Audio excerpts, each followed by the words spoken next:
Hi, Hearties. It's the official Hearties admins, and we're here to bring you Heart to Hearties.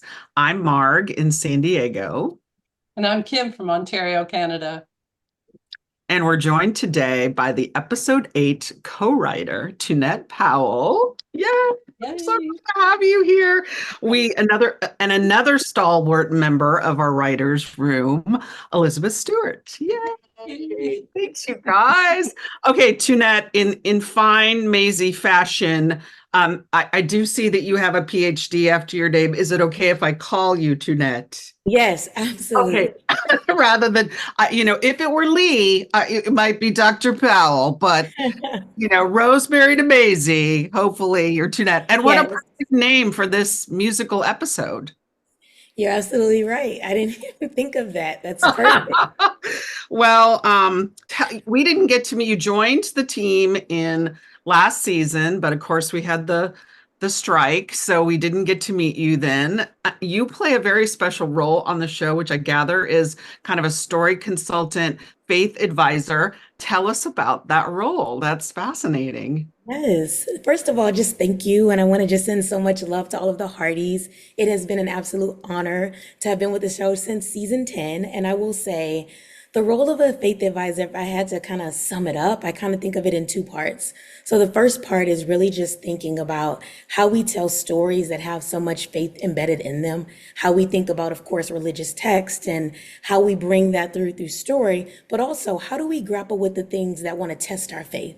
Right. And so how do we bring that human experience and how can we use, scripture, prayer, community to come back to ourselves when we are losing our faith? So just humanizing the experience, helping support an amazing group of writers. And the other part of that I think is important about being a faith advisor is that we can't just write hopeful, stories in Hope Valley. We have to model that in the writer's room. So making sure that all of those, stories of hope, forgiveness, faith, grace, that all of that shows up in the writer's room. And so it's been an exciting journey. And I'm just so thankful to be here today.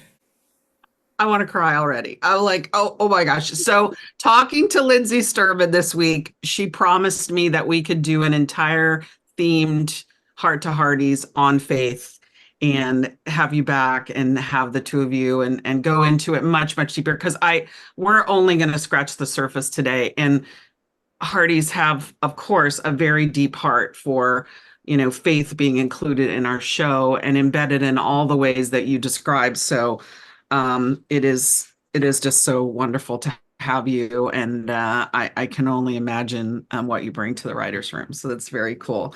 So in addition to that, it has been our fervent wish to have our ridiculously talented cast that are highly musical showcased in musical ways on our show. And so you've found such a clever and amazing way to do that. And starting with the poster, we got this little Sound of Music vibe. And then last night, there were several nods to the Sound of Music, to our favorite, one of our favorite musicals. Talk to us about those, what nods you might have seen to the Sound of Music, and we'll see if we missed any. What were they? Tunette?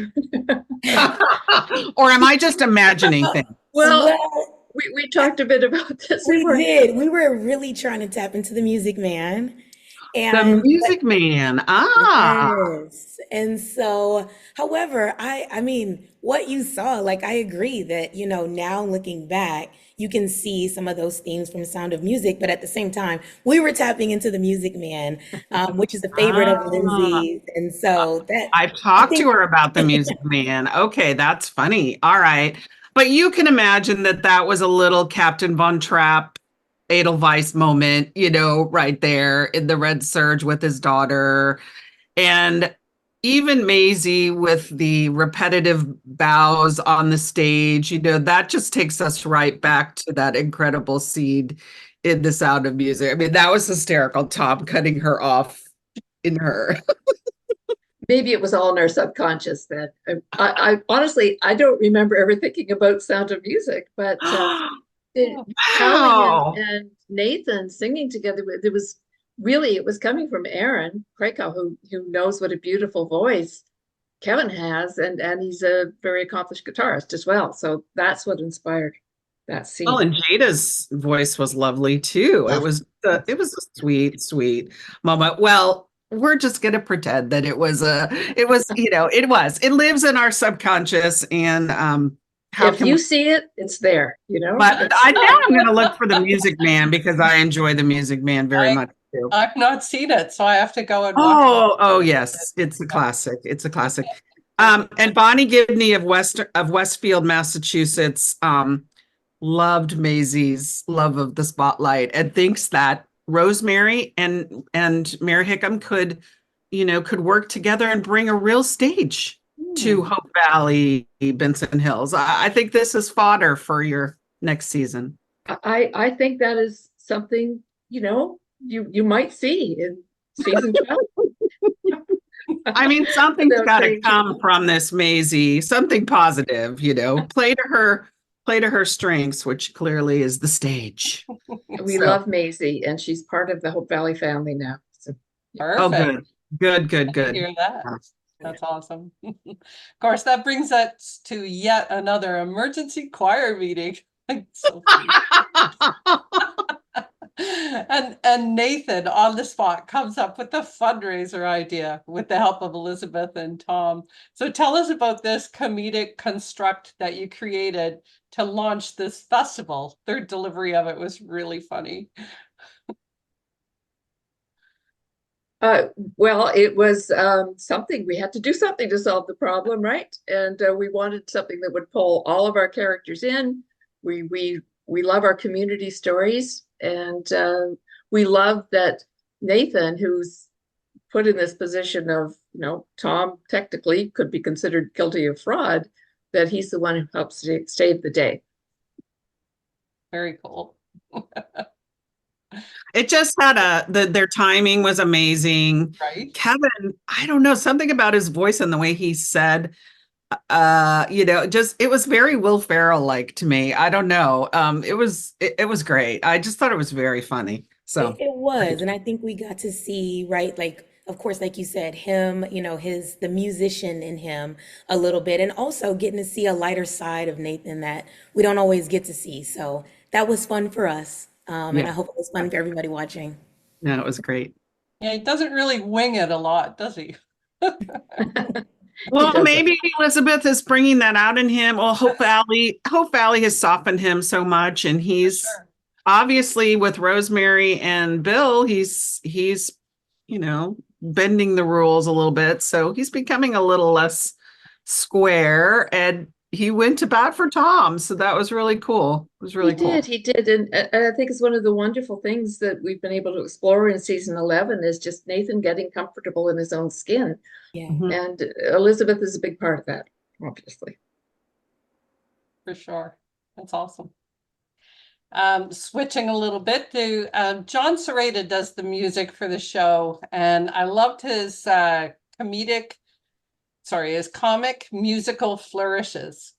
Jamie Fratacci from San Diego plays the clarinet, and she says the 20s were the start of the early jazz movement with Louis Armstrong and Hoagy Carmichael, Duke Ellington, and she wonders if you knew anything about how John came to select the melody Sentimental Evening by Colin Sheen for the last piece. We kind of wondered if you could just tell us how important John's work was to this episode. Oh, well, obviously John's work was hugely important to this episode above all. I mean, it's always important. He brings so much to the table. Honestly, I don't know about that selection, but what we requested in the script, Tunette, if you could speak to this, it was something sweet and sentimental, because that dance between Elizabeth and Nathan is very important, right, to their Yeah. story. Yeah, That's- I mean, that's all we can really say is that we typically don't make those decisions that far down, but we can just give, some suggestions, and they absolutely nailed it. Like, it was just so perfect. Watching that moment over and over again, it was so beautiful. So kudos. I think it's going to be on replay for a lot of Hearties this week, and the lit sign and the whole space and the barbershop quartet. I mean, the whole thing was just, it was really beautifully set in addition to the music. But the admins, we went on a very long tear last night because at first we were like, it's Moonlight Serenade, but it's got these different, like we were like, is it a mashup? You know, like we were losing our minds. And then we found it's like a 2000, it was released in 2000, but it evokes that era. And it's called Sentimental Evening. So clearly the writer's direction of something sentimental was Yeah, you nailed it. they nailed it. Yeah. Totally cool. That's fun. So Sunday's episode had a very special flow to it. It almost felt as if the camera was on a swivel catching all these moments, and one scene so naturally led into the next. So for example, moving from Lee's office right out to Maisie calling Tom out in front of Mike, Faith, Nathan, and Elizabeth, and then to Mike hanging the sign and Jacob showing up. Talk to us about the cohesive feel of this episode. Well, it helped a lot that we had a single event that everything was hanging off Yes. of. But, Tunette, amazingly, it was such a lovely episode. And the writing is so spot on. But this was Tunette's first screenplay ever. So Ever. Oh, maybe Tunette would like to talk about that. Yeah, no, I would say, of course, as a writer, you put these things together and the way that they come out, like you hope that they will be the way you've imagined them in your head. And so like the crew just really showed out, like if I'm being very honest, but I guess in the process part, it is all story. Like you have to imagine that you have to see the episode before it ever is, right? So it's like I'm saying the lines to myself, right? I'm going from one scene to the next. I'm thinking about the way Jacob shows up and the way we move in transition. And I would also say too, like there's just so much chemistry in the writer's room. And so I think it showed up on screen. And I think that, it felt so good. And I mean, I don't know, I have so much, it's like, yes, like you put these things into writing and you hope that they appear, and they did. And so, but again, a lot of that is, the entire writer's room was incredibly supportive to me, continues to be incredibly supportive. And I think the synergy that we feel showed up on screen. Yeah, and then obviously you had a talented director working on it, Stacey Talented. Harding, and then even post-production, because editing would figure into that feel. And with such a large ensemble cast, it is not easy because the scenes, in all modern television, it works very fast, it goes very fast, and the scenes can be short, and so it can have a jumpy feeling to it just by the nature of it. But I think you're right, Beth, that having that central through line helps. But there was something very special about it. An amazing grace, I would say, Uh, was involved. I mean, it really did just hold together beautifully. and the So cast, right? The cast, they the were cast, absolutely amazing. I mean, they're amazing every week. But like last night, I just saw some of the best that I have seen from them. They were just yeah, so present and in the moment. And it was yeah, a beautiful, beautiful moment. So I think from beginning to end, everybody that's involved, from the smallest, if whether they were just in, background actors, all the way to our beautiful and beloved Elizabeth, everyone was just on last night. yeah, yeah. From Samantha Ferris, I can't remember the guy who came in and played Clayton Pike, but he was fabulous and so sympathetic. And of course, Mhm. Storm Bell, knocked it out of the park. So we He did. continue to have these incredibly strong guest appearances this season. You It's really, try in every episode to balance comedy and romance and deeper, more serious stories. And Tunette, that was so successful last night. We had a bit of everything. There was, a lot of comedy, but some of the emotionally deepest scenes we've seen possibly ever on the series. yes, agreed, agreed. And we stuck with them. Like it wasn't, those weren't the quick scenes. Those were the extended ones. So you really got to feel what they were feeling, whether it Yeah. was discomfort or, love or whatever. So, yeah. And that does go back to editing, right? We did it all in an hour. And so, it was the same hour that we always have that I feel goes by so fast. but So fast. somehow we did it. And so again, yeah, I think that that goes a lot to editing, and I mean, everyone. It was absolutely amazing.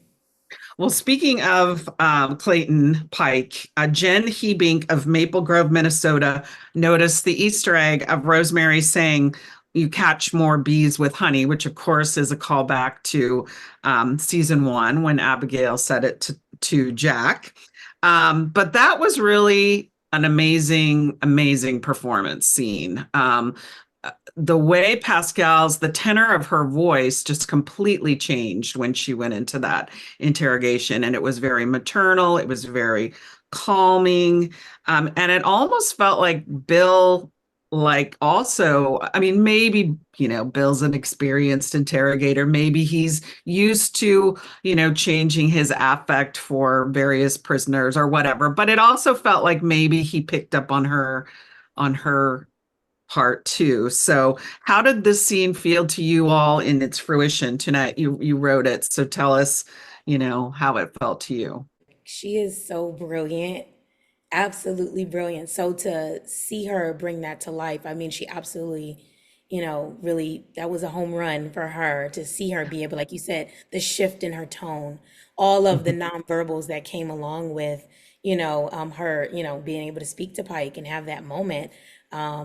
Yeah, so to be continued with that. We loved it. It is what we conceived, and it's part of the continuum of Bill and Rosemary's growth as a team. And I think Jack and Pascal they've modulated this so well between them. And I think so much of it is in their performance and their understanding of each other as actors and what they want to achieve in the scene, building that teamwork and that partnership. And we really saw last night Bill acknowledging not just that his mentee is coming along well, but that, oh, she's got this. I need to step back now and let her take the lead here. Yeah, because I think he was under the, misguided thought that he was going to do it alone. It was like, oh no, no, this isn't going to be you by yourself. So, I'm not But your he had the secretary sensitivity taking and notes. smarts to let her lead, to let her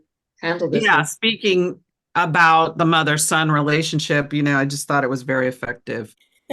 And what a contrast then to move to, and so good that the jail scene was at night when Lucas went to see Clayton Pike. It was so shadowy, so film noir. He says, "All I want to know is why." And Pike says, "If I tell you, I'm a dead man." To which Lucas replies, "And if you don't, am I?" Mhm. Wow. I mean, we have talked about cards up, cards down.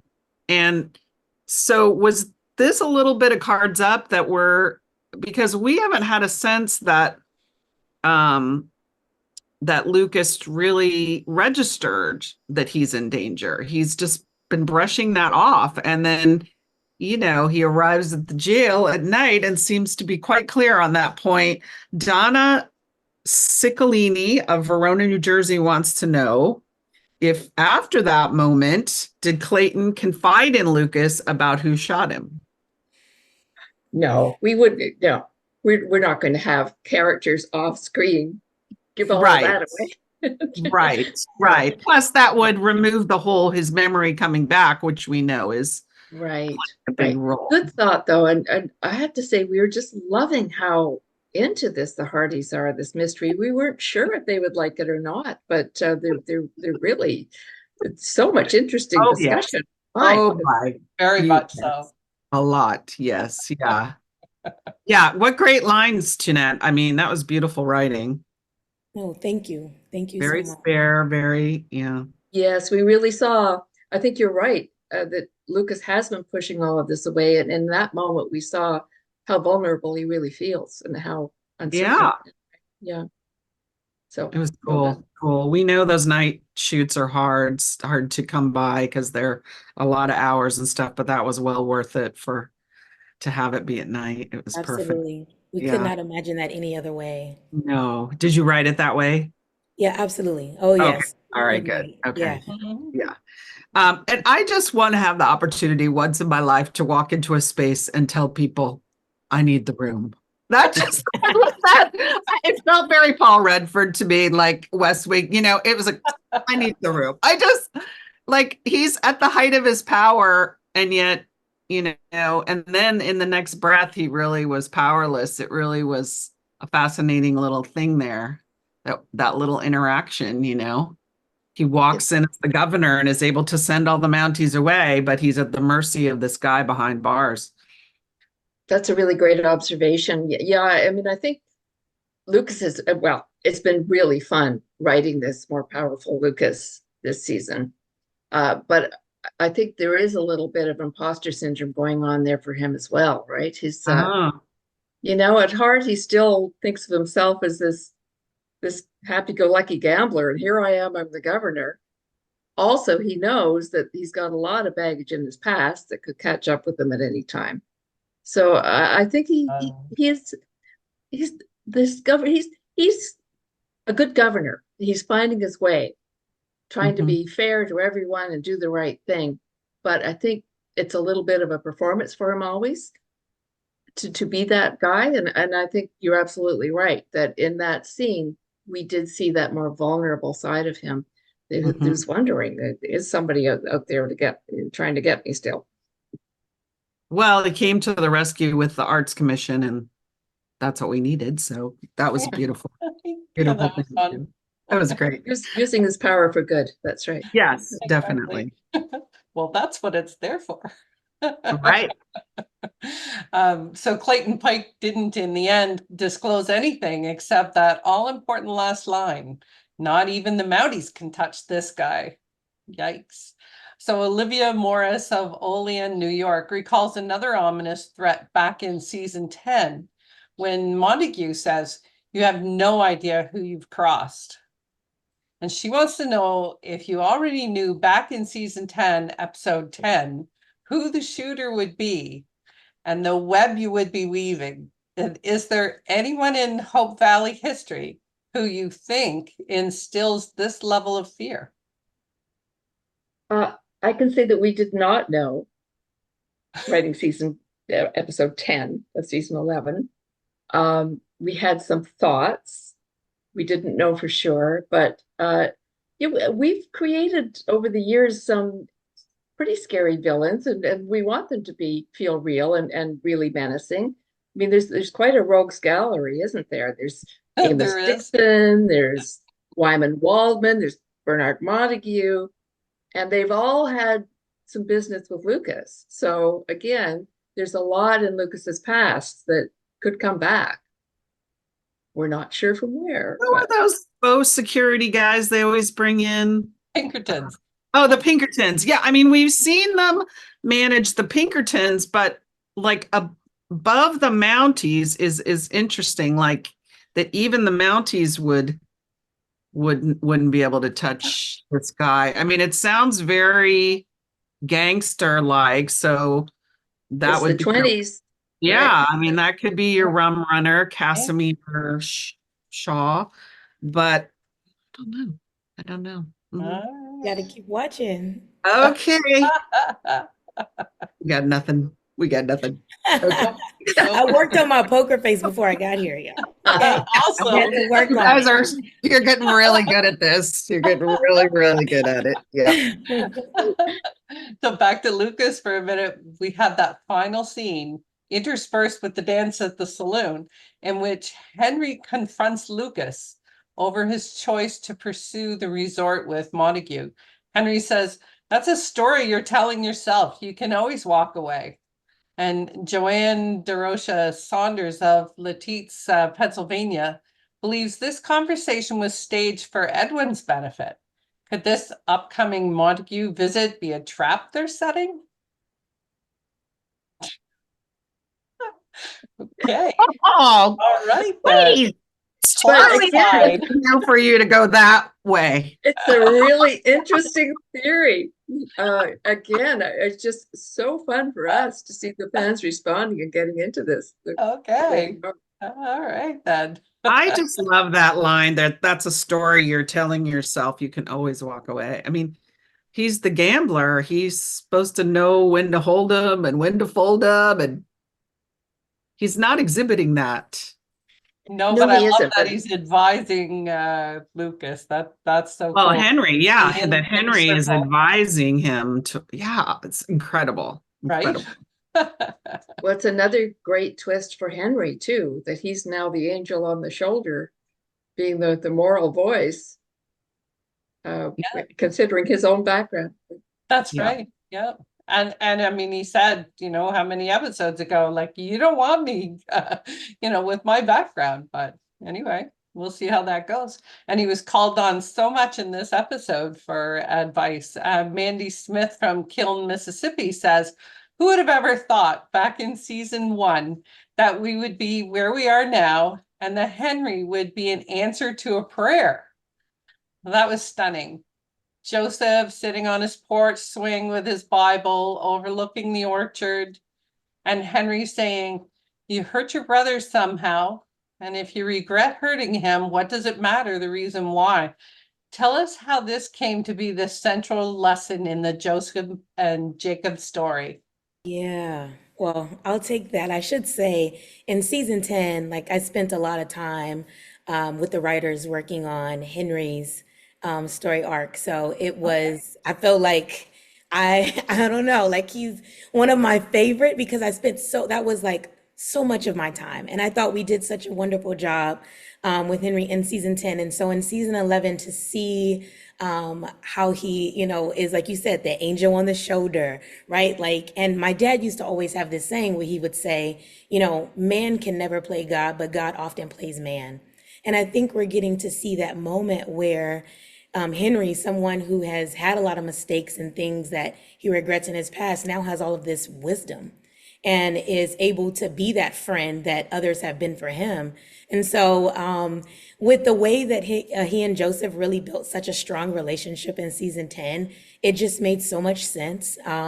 He went to Joseph a lot. Joseph was always there. And now we see this moment and opportunity. And I think with this, sibling episode, we thought, people, there are always going to be misunderstandings and disagreements. And sometimes we get fixated on the details, but we kind of get this reminder, right? That like, what does it matter? When you love someone, you fix it, right? Like you apologize. And so to have Henry saying that after the journey he's been on, we thought would be the most powerful person that could tell that to Joseph. And so it was a moment for Joseph, right? You've given all that advice to have that turned on you and to be able to reflect. Like, absolutely, I've given similar words to Henry before, right? And so again, it was this full circle moment last night, for Henry, where I felt that he had his moment. And I do think that it was very important for Joseph to hear it from him and to be able to figure out a way to move forward. It was a beautiful moment for me. That was one of my favorites. So I love all of the things, That but was. the Henry Joseph is absolutely like all the scenes were great. That was my favorite. No, we're going to remember that scene for a very long time. And that is a hard, hard lesson. I mean, I was right there with Joseph, like, how do I know I owe him an apology if I don't even know what it is? And it's like, it doesn't really ultimately matter. Yeah. Oof. That just, They say estrangement is at epidemic levels in North American society. Tunette would know more about that than I do, but it's a big thing, and it doesn't take much. And I was reading online last night too. Somebody was commenting on it. It just seemed like such a petty thing that they were fighting over, yes, yes, yes. but that's also something, Jeanette, right, that we wanted to address, that it Yes. doesn't take a lot. And it's not about the thing, it's about under the thing, Yes. right? And That's we spent a lot of time talking about the thing, right? Like we absolutely did. And oh when I yeah. was watching with my family, one of my friends that was there, she said like, this is exactly what my sister and brother are going through right now. And it's small, it's that misunderstanding, it's all of those things we saw. And a lot of times it is something small, but it's gotten big because time has passed, right? There's been the distance, people have continued to grow and change, and you've missed so many moments. And so the message really was like, let's fix it, make it right. Like, how do we do Yeah. that? Because no matter what it is, like, that's your brother. Right. And Right. so, there's someone that was watching, no matter how petty it feels to some, who needed to hear that moment. That's your sister, that's your friend. Right. Well, I mean, I think Jacob acknowledges that. He said it sounds really silly when you You say it out say it loud. out He loud. knew, he knew. And we all know none of us are strangers to these, to these family situations or to these estrangements. And we all know the level of pettiness that we can, that we can harbor. And it kind of just felt like, do you want to be right or do you want to be kind? I mean, it's really that question. It's like, you can't do both. And so I thought it was really profound. And we're, as I said, we are going to be speaking to Viv and Natasha, so we've saved some of those questions for them.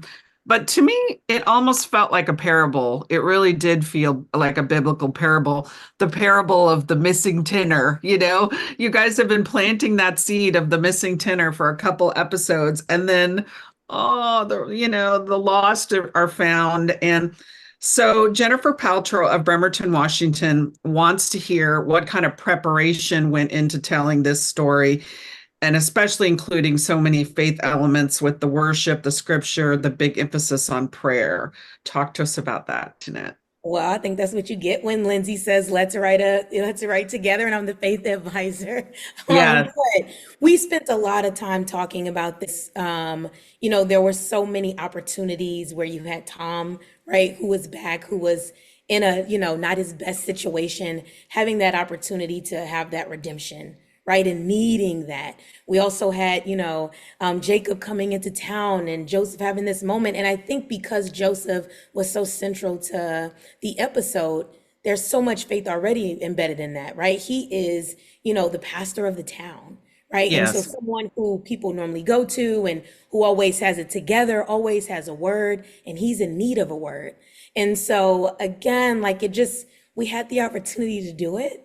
I think we need more of it, right? We're mindful of that. How do we have these moments where Yeah. we are very human? And how do we find the things that just connect us, bring us back? And again, it all worked together, like it flowed.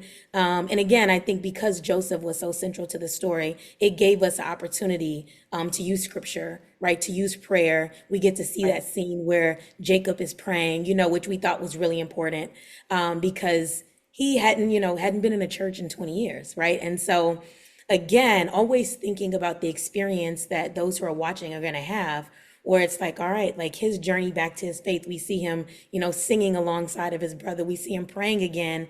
And I always, we always feel like those messages are resonating somewhere with someone, that even with that time, as long as you hear, right, you can come back, you can connect. And so no better way to do that than through Joseph. So I think because the story was so centered around him, it just gave us a unique opportunity. Well, bravo, Hallmark, for making space for it, because it was really just gorgeous. So you have these beautiful lines. God doesn't punch a clock. He's there to see us through all things we think are impossible to overcome.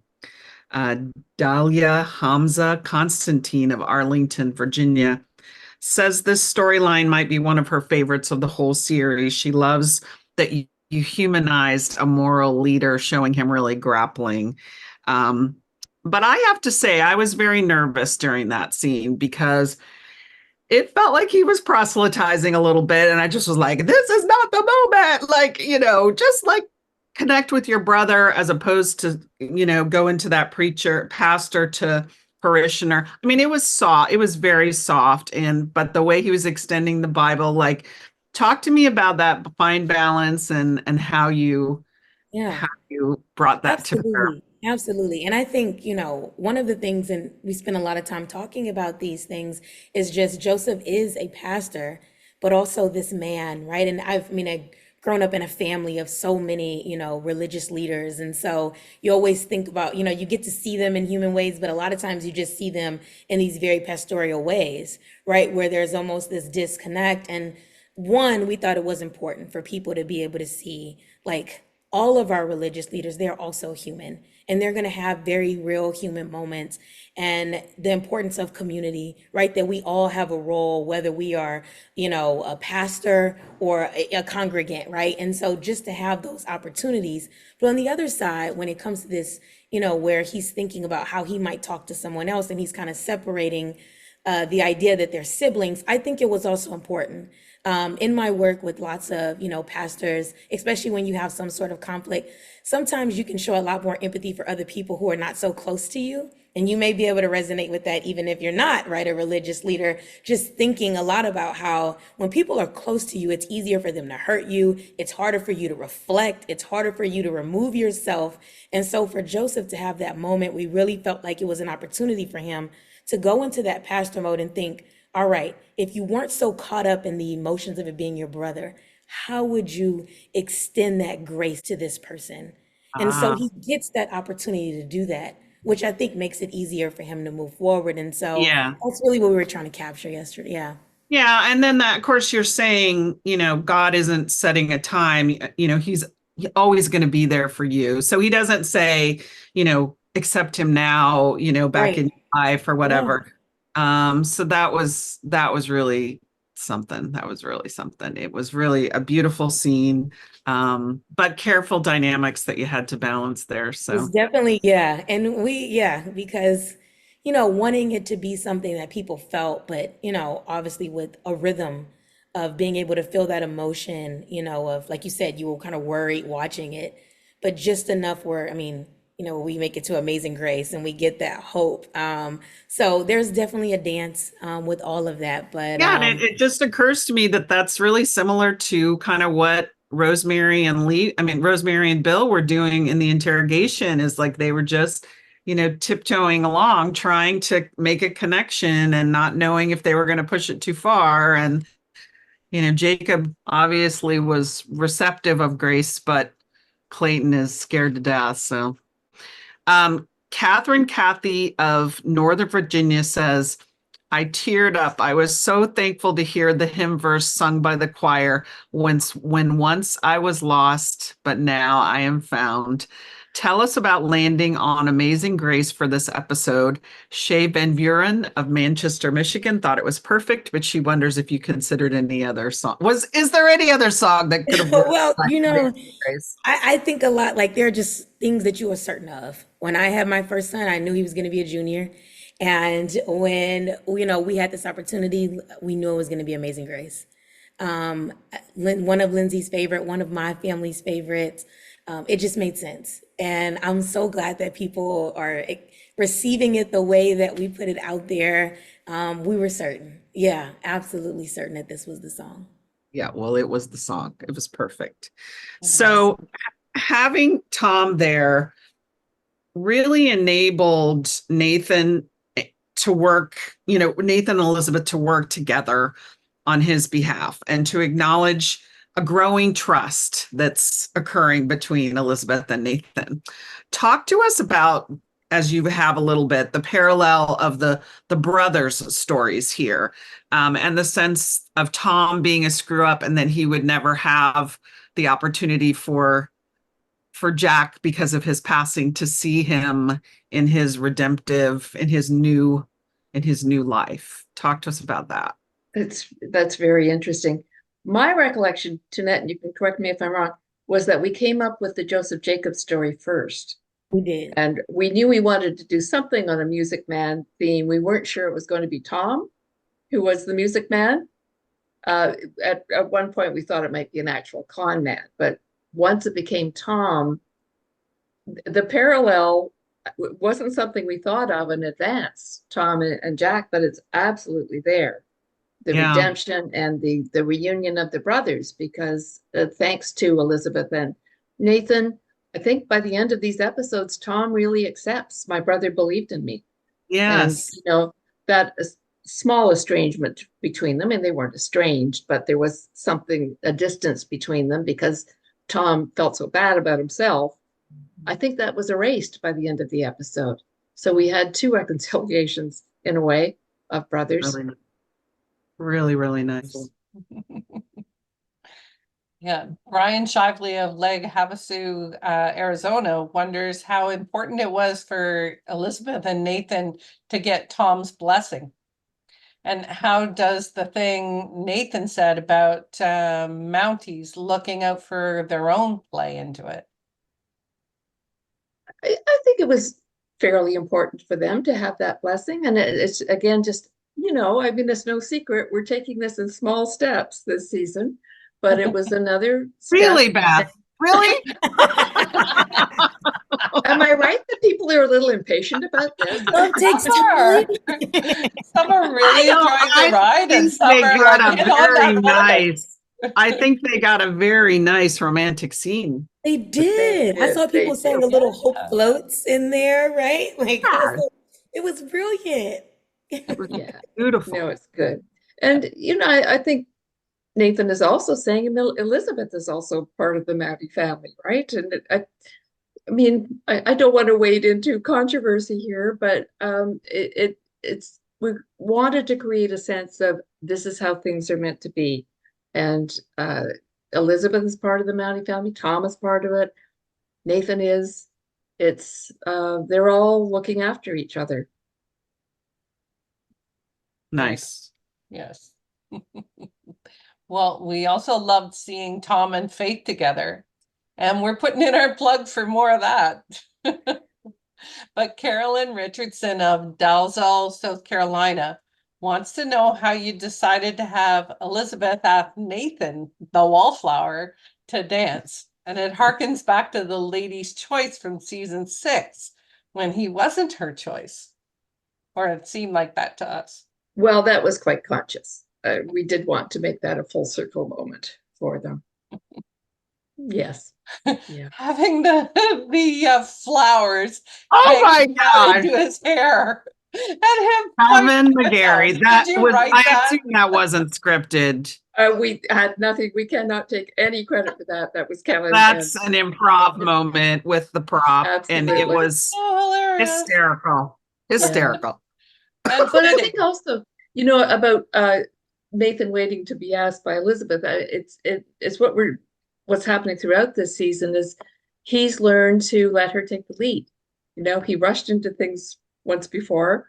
He's not going to do that again. So he's just, you know, being confident in a way, confident enough to let her take the lead instead of having to rush in. Very nice. Well, we've seen him in that awkward position before, so just having him kind of laugh at it and having them flirt about it was darling. It was really cute. Nice seeing them flirty, isn't it? It is nice. Yeah. And if we rush into things, we won't see that. So it's like, let's take our time. Right. Let's See, enjoy it and I savor it. love that perspective. I hope everyone is listening. Yeah. We're getting every moment. We're not missing any of it. Right? No. We don't want this ride to be over. No.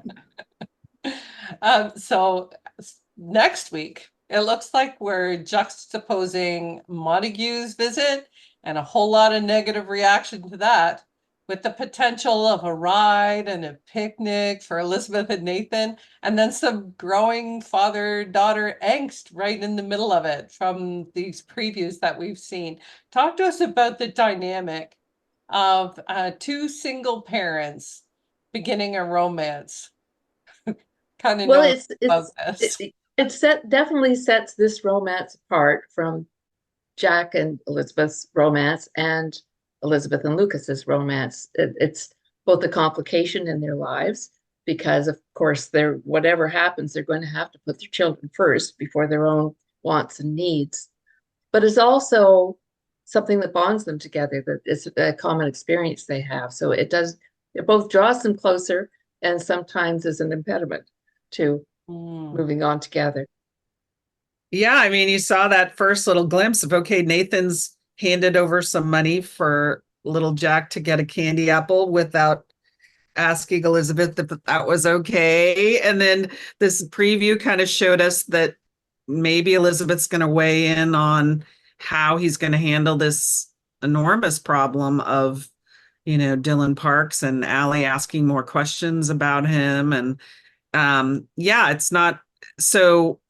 I'm adopted, and I know that my parents, the advice they received was like, as it was developmentally, I mean, like I knew from day one that I was adopted, but like more of the details as I got older. Like, is that kind of what you're thinking, what your thoughts were with Nathan, that he hasn't shared that dad's in jail and ambushed me? And Yeah, maybe he's a little more avoidant than that. too. Okay. Okay. He's not perfect. And this is 1921. We didn't have all Right. the awareness we have Right. today You don't have, about he doesn't have all that support. parenting books and the Right. website and So I don't think he ever wants to lie to Allie, but there's so much painfulness there, the way we all remember Dylan Parks came to town and right. what he wanted, and he didn't even want to see Allie. All he wanted was money. So how do you tell a 15, 16-year-old girl that, right? So it's tricky for Nathan.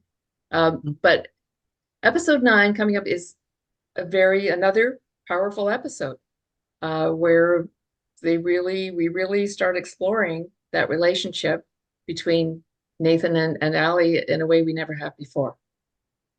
Okay. And presumably also Elizabeth and Nathan, as we Yes. have it before. Yeah.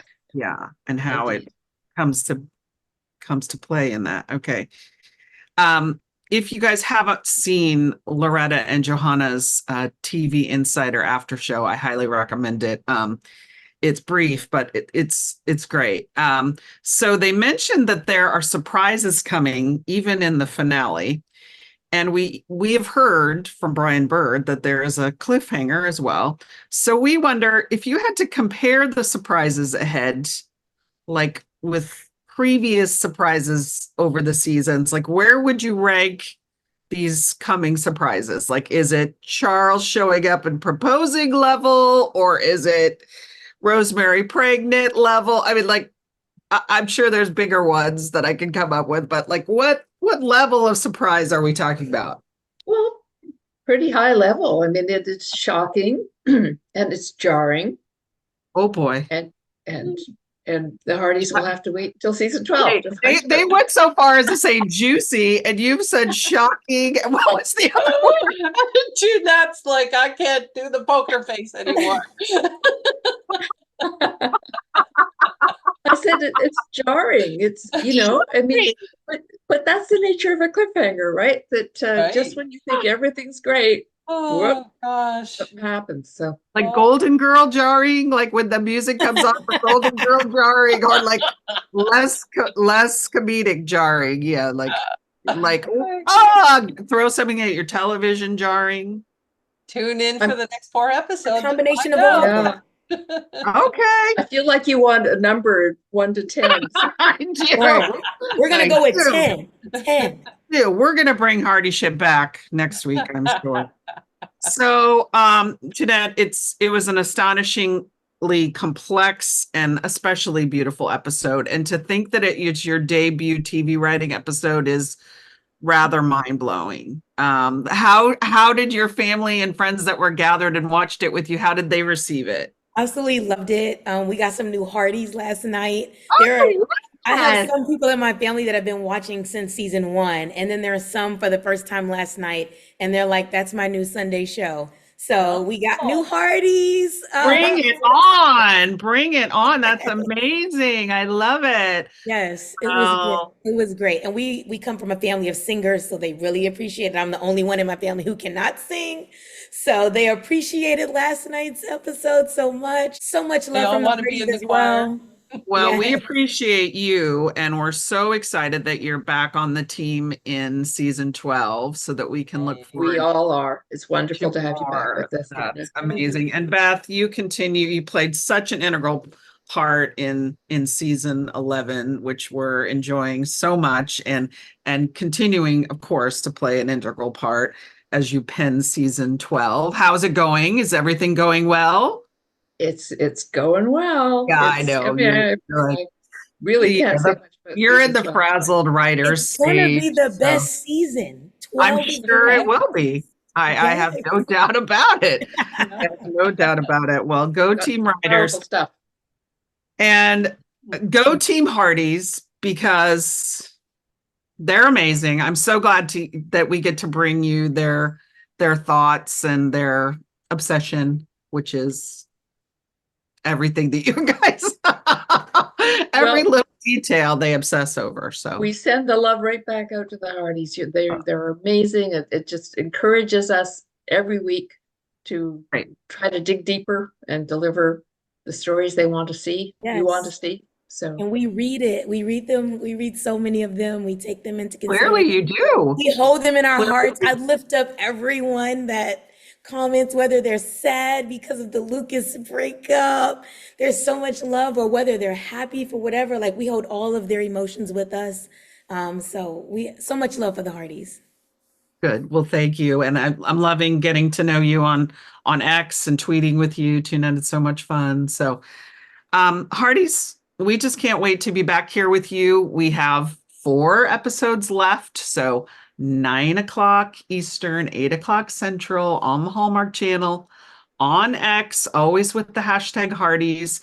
If you go to YouTube, go to official Hearties admins and please leave us a comment. Tell us what you thought about our discussion. Subscribe because we have a lot of surprises coming. So we can't wait to unfold the rest of it. But thank you for joining us on Heart to Hearties. We'll see you soon.